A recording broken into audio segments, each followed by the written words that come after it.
রাধে রাধে বন্ধুরা, আজকে ইলিশ মাছের মাথা দিয়ে কচুটা লাড়া বানাবো। এটা ছোটো ছোটো করে কেটে প্রেসার কুকারে সিটি ফেলে নিব। কচুটা ছোটো ছোটো করে কেটে নিয়েছি, এখন 3-4 সিটি মেরে নিব। নুন দিয়ে 3-4 সিটি মেরে নিব। 5 সিটি হয়ে গেছে। রাধে রাধে বন্ধুরা, কড়াই গরমে তেল দিব। রান্ধনী তনুজা চ্যানেলে স্বাগতম। তেল দিব। এখন তেলটা গরম হয়ে গেছে, ইলিশ মাছের মাথাটা ভেজে নিব।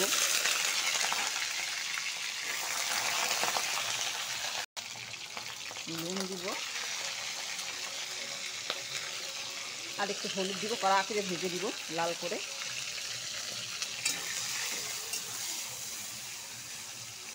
মাথাটা কারা ভাজা হয়ে গেছে, এখন নামাই নিব।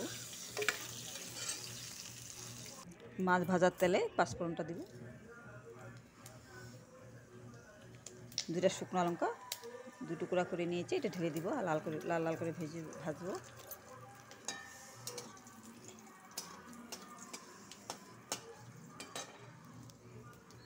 দুইটা তেজপাতা দিয়ে দিব, একটা তেজপাতা 2 টুকরা করে নিয়েছি, এটা ঢেলে দিব। কচুটা প্রেসার কুকারে 4 সিটি মেরে নিয়েছি, আর গ্রাইন্ডারে পিষে নিয়েছি মেরে, এটা ঢেলে দিব।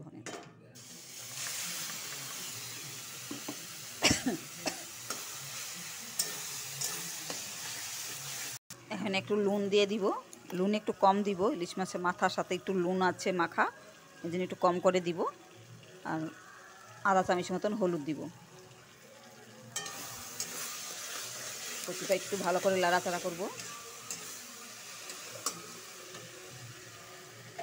কাঁচা লঙ্কা 4-5টা ফেলে রেখেছি, এটা ঢেলে দিব।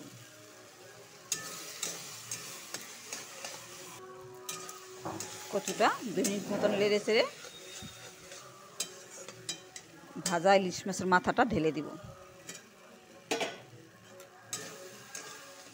এই মাথার সাথে ভালোভাবে লাড়তে হবে, যেন মিশে যায় আর জলটা শুকিয়ে যায়। ইলিশ মাছের মাথাটা ভেঙে দিব। কচুটা ভালো করে ভাজা হয়ে গেছে মাথার সাথে, এখন জিরা গুঁড়ো ধনা গুঁড়ো দিব,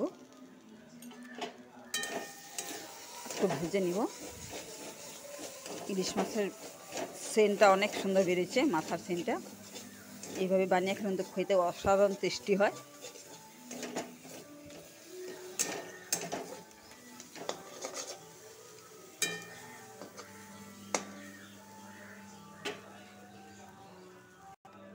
স্বাদ অনুসারে একটু চিনি দিয়ে দিব।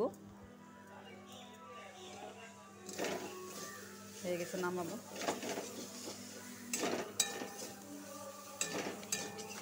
এটা কচু শাক দিয়েও ভালো লাগে। কচু শাক বাজারে পাইনি বলে কচু দিয়ে বানাচ্ছি। কচু দিয়ে অনেক অসাধারণ টেস্টি হয়। কথাই বলে ইলিশ মাছের মাথা দিয়ে কচু শাক অপূর্ব হয় খেতে। নামাই দিব, এখন হয়ে গেছে।